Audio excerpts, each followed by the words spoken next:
खोखा सीधी महताओ नहीं बड़ा के ये 10 रुपया कलम मंदी ने मारा बता समझ पाए वो हमार करिए जाओ मेरे भैया से कह दियो जाओ मेरे भैया से कह दियो हमें खटाई खवाई दे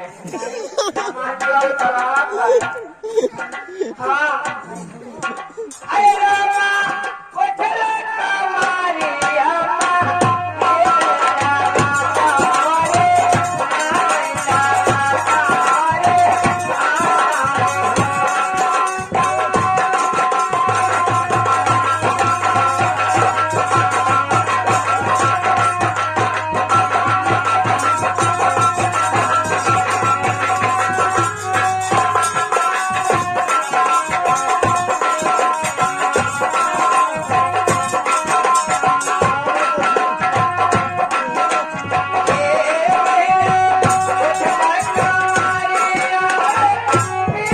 Jalan mana? Harus jalan apa sekarang?